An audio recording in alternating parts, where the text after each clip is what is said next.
very, very loud right now for your headliner!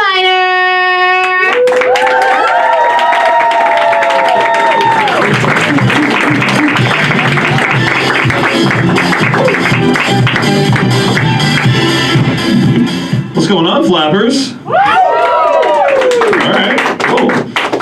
Listen, before any of you guys get any ideas about anything I say on stage that you might not agree with, just know my big brother is here. And someone made fun of his tattoo earlier, so he's looking for any excuse to fuck anybody up.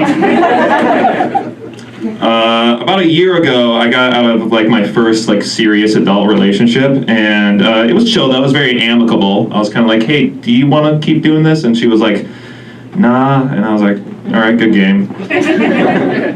It was tough though, because I feel like a lot of comedians get into this industry because one person or more has told us that we're funny, and for me, she was that one person, and like that's so you can think the next 15 minutes for her. But she would not stop laughing at me when we were having sex, and it's not the review you want. You don't want her calling up her friends and then being like, "Oh my god, he's like really tall. How's the sex?" And then she's like, "Hilarious." Hysterical, yeah. We did end up having breakup sex though, which I thought was important. If you're going through a breakup and you're not having breakup sex, you're kind of sitting there thinking, well, this could have been an email. Gas prices now, did not have to fucking drive all the way to Burbank for that. But I feel like I learned a lot from that relationship though. Like I learned that you have to have certain belief systems that coexist. Like for example, she really believed in vegetarianism and I believed in In-N-Out. And like, don't get me wrong, I think vegetarianism is definitely the way to go. Like, it's good for you, it's good for the animals, it's good for the environment, but it's like probably the best thing you could do as a human being. I'm not gonna do it. I just don't think I can. Like, I watched that documentary, Food Inc. You guys seen that one? No, that's about the meat industry and how about fucked up and inhumane it is. And I was watching that and I just got so hungry. Like I watched every cow and chicken get slaughtered in the most brutal, inhumane way, and I was like, that's gonna be tasty later. But yeah, we had our issues, but I think I know the exact point where she wanted to break up with me, the exact breaking point of the relationship. We were just chilling, and then I looked at her and I was like, "Hey, I gotta tell you something. I cheated on you." Oh, wow. She was like, "What?" And I was like, I had sex with someone else. She was like, "Who?" And then I put on a sock puppet, and I was like, "It was me."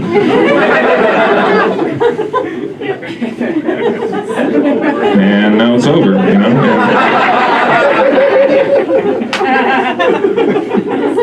So dating's been a little bit weird since then. I mean, I guess it's fair to say I don't really know what women want, right? So I asked my female friend about it, and she told me all about the female gaze. Now, you guys have probably heard about the male gaze, right? Which is, like tits, ass, fucking. But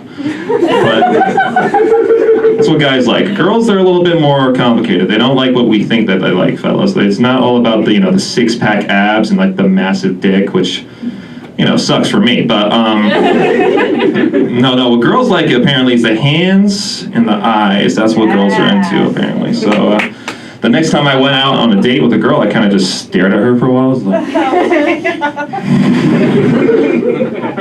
and then she was like, "What?" And I slapped her in the face. And now we're in love, It's going super well. I think I got like a kind of a slight advantage when it comes to dating, because girls seem to like tall guys. I'm not entirely sure why. It's not like any of them can fucking reach me. Like, half these girls need to step out or just make eye contact with me, but they love tall guys for some reason. Like, so much so it gives me kind of trust issues. Like, I don't know what they're after. I don't know if they want me for me or they want me for my Division I babies. You know what I'm saying? That's why when I go on dates now, after I slap them, I ask them questions. Like, I'm not asking questions though, like, what's your favorite kind of music? Or like, what's your favorite color or something? I'm asking questions like, so what are your draft picks for your fantasy football league this year? And as soon as I start saying some smart shit, I know I'm about to get entrapped. It's fucking spooky. I can't be a dad now, man. I got a nephew, and that's good enough. It's cool being an uncle, because you can, like, you know, kind of reap all the benefits of being a father without, you know, all the horrible life-altering decisions. Like, for example, like, you kind of just take them to cool shit, and then as soon as they start, like, screaming and wailing, you're just like... Like, last week I took my nephew to see Frozen on Ice, which I thought was a redundant title, but he seemed to like it. I gotta love Disney's business model, though. You know, like, they make a dope movie, and, like, Lin-Manuel Miranda does the fucking music to it, and they regurgitate the songs, like, over and over and over again, to the point where it gets a little bit stale, and then once it gets a little bit stale, the CEO of Disney kind of, like, looks at his little henchman and he says, "Put that shit on ice." That's easily $10 million more. It's insane. I've been going to therapy a lot lately. I love therapy. I think therapy's super important. One clap, nice. Love therapy, and like every time my friend comes up to me with like an issue that's kind of like beyond my depth, I tell him you should probably go see a therapist, because not only will he get the professional help that he needs, but also will stop talking to me about it. I also recommend weed if you have like anxiety or anything like that. That's what I use. I use weed for medicinal use. And some people think that's a bad idea, though, because there are studies that link cannabis use to schizophrenia later in life. And to that, you know, I say, well, at least you'll have someone to talk to. Tell the voices about your problems. One time I was smoking weed with all my mentally ill homies, and we were going around the circle talking about what we had, and this one person was like, "I got anxiety." He was like, "Dude, same." And this other person was like, "I got depression." I was like, "Oh, same." But then we get to this one girl, and she's like, "I got PTSD." And I was like, "What the fuck? Amanda, the host? What are you doing here?" You keep puffing on that shit. I don't want to like catch anything. But yeah, that's a divisive joke. I think I get most of my shit from my parents, though. Like, my mom has anxiety and depression, and my dad's a sociopath. So it doesn't always mix well, but it's interesting every time. I love hanging out with my parents, though. I love watching TV with them. They're really old. They don't like doing much, but they love TV. So one time, me and my mom were watching Selma, the Martin Luther King movie, and I was like sitting there getting like really invested in the story about the civil rights and Martin Luther King. My mom's sitting there on her iPad researching the guy, and she looks up at me and she's like, "Steven, did you know that this guy cheated on his wife?" I was like, "Well, yeah, Mom. When's the last time your faithful husband had a dream?" You know? My dad's equally hilarious watching TV. Like, he loves old white people shit. Like, his favorite show right now is Air Disasters on the Smithsonian Channel. I don't know if you guys have ever seen that show, but basically what happens is they reenact horrible plane crashes, and then they investigate it afterwards to see what the cause was. You can tell my dad gets very disappointed by these episodes, because they'll say shit like, you can tell that they survived this episode. Waste of my fucking time. My dad is a very interesting person. He told me this story. This is a true story, apparently, about when I was born. I was born with like abnormally large testicles, and like not like in a good way. Like, what the fuck?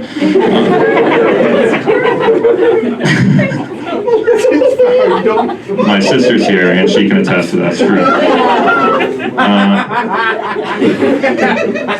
Basically, my dad that's how my dad would like tell me apart from the other kids at daycare. He would wait for a nurse to start changing a diaper, and as soon as she goes, and I was like, "That's my boy, my son." To this, like, you know, I'm 25 now, so I've like grown into them, I like to think, but Dad still tells me to this day, it's like, "Son, be careful who you hurt with those balls there." But like, he's got a point. I mean, one time I was dating this girl. She was like 5'2". She liked to party a lot. She liked to smoke cigarettes. She was really bad for me. You know, she was really bad for my posture. And Every time we kissed, I felt myself getting kyphosis. It was fucked up. But she was fun, you know. She liked to dirty talk, you know. She liked I didn't really know how to dirty talk, to be honest with you. So what I would do to substitute that is I would recite lines as like Bane from the Dark Knight movies. Look at her like, first I'll take you to the bedroom, and then I will break you, and really got her going. One time though, she caught me slipping. We were about to have sex, and then she looked at me, and I was about to put the condom on. I'm usually really good about condoms, by the way, Valerie, my sister. I'm really good about it, okay, I promise. But this one time, she looked at me, and she was like, you don't need that. And I was like, explain yourself. And she said, I just got tested for STDs, and I don't have any of them, and I'm infertile. And I was like, please tell me more. And she said, basically I have this disease. And she told me the name of the disease, but it had too many syllables, so I forgot it. And I have this disease where basically anything that enters my uterus will die. And I was like, oh my God, I think I found the one. So we're getting busy, and she stops me for a second. She's like, hey, listen, if you're into it, you could finish inside me. And I was like, let's go. And stoked. About 2 weeks later, she gives me a call, and she's crying. And I'm like, oh, fuck, all right, what's going on? And she's like, I'm late. And I'm like, fucking knew it. And she was like, no, it doesn't seem like a normal pregnancy. This seems more like an ectopic pregnancy. This feels like a pregnancy that's happening outside of my uterus. Now, I never heard of that before. So I was kind of like, okay, so what happens now? Does it come out of your butthole? Like, how does that work? And she was like, no, you fucking idiot. She, basically what will happen is that if the fetus keeps growing, it will tear me up from the inside and eventually kill me. And I was like, all right, say no more. Let's go kill this xenomorph baby. So I called my dad up, and I was like, hey man, I need some money. And he was like, why do you need this much money? And I was like, well, to be honest with you, Dad, I may have hurt someone with my balls. And it worked out though, you know. She's dead now. No, I'm just kidding. She's alive. She's alive. I'm just joking.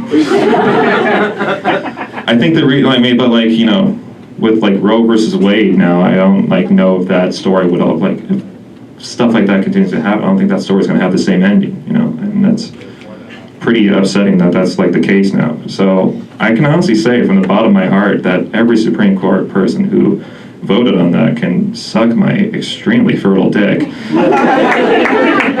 It's pretty fucking brutal. All right, guys, that's honestly all I got for you. So thank you so much. I'm Stephen Armstrong. Have a great rest of your night.